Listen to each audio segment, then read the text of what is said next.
सुमित और उसकी पत्नी श्वेता ने शहर की भीड़-भाड़ से दूर एक शांत गांव में एक पुराना बंगला खरीदा।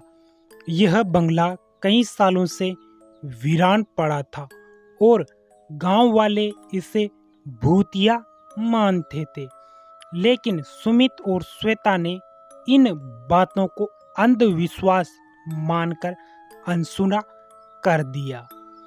पहली रात को ही सुमित को अजीबोगरीब आवाजें सुनाई देने लगी।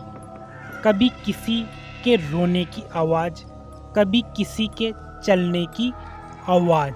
उसने सोचा शायद यह उसका भ्रम हो, लेकिन जब आवाजें बंद नहीं हुई तो उसने श्वेता से बात की। श्वेता ने उसे समझाया कि पुराने घरों में अक्सर ऐसी अलग अलग आवाजें आती रहती हैं। डरने की जरूरत नहीं है।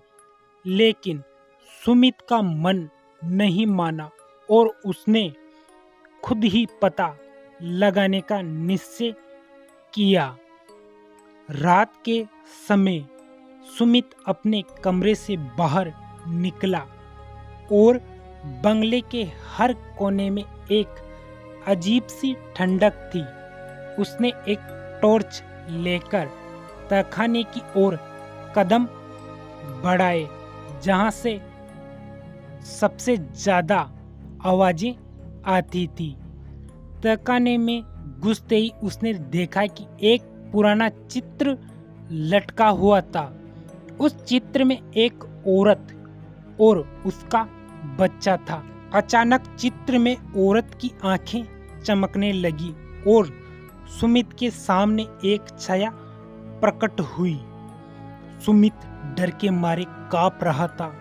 उसे पसीना आने लगा, लेकिन सुमित ने हिम्मत करके और उसने छाया से पूछा, तुम कौन हो और यहाँ क्यों हो? छाया धीरे धीरे बोलना शुरू किया, मैं इस बंगले की मालकिन हूँ। मेरा नाम माया है और यह मेरा बेटा अरुण है। हमें यहाँ बुरी तरह से मार दिया गया था और हमारी आत्मा को अभी तक शांति नहीं मिली। सुमित यह सुनकर तंग रह गया और उसने कहा कि मैं आपकी मदद करूंगा, और सुमित वापस आ गया। उसने गांव के बुजुर्गों से बात की और पता चला कि माया और अरुण को बंगले के पिछले मालिक ने उनकी संपत्ति हथियाने के लिए मार डाला। सुमित ने इस रहस्य का पता लगाकर श्वेता को सब कुछ बताया। उन्होंने गांव वालों की मदद से माया और अरुण की आत्मा की शांति के लिए एक पूजा का आयोजन किया। लेकिन पूजा के दौरान अजीबोगरीब घटनाएं होने लगी। पंडित के मंत्रों के बीच बिजली कड़कने लगी, हवाएं तेज हो गई और अचानक से चारों ओर धुआं फैल गया। सुमित और श्वेता ने हिम्मत से काम लिया और पूजा को पूरा किया। पूजा के बाद माया अरुण की आत्मा को शांति मिली और वे इस दुनिया से विदा हो गए। पूजा के बाद बंगले में कोई अजीब घटना नहीं हुई।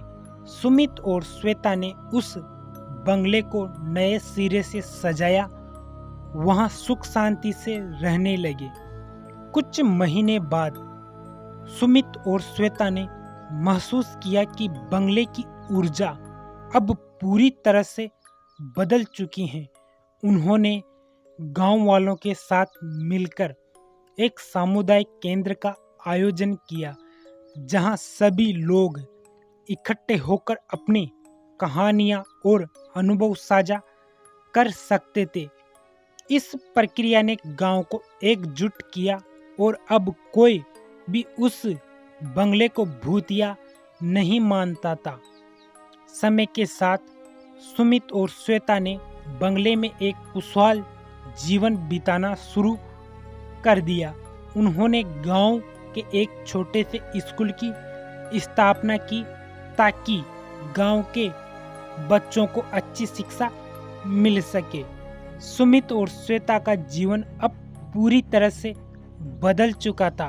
उन्होंने न केवल अपनी जिंदगी को बेहतर बनाया बल्कि गांव वालों की जिंदगी में भी खुशियां का उजाला भर दिया। तो दोस्तों, क्या आपको यह कहानी पसंद आई? अगर आपको यह कहानी पसंद आई हो तो इस चैनल को सब्सक्राइब कर लेना।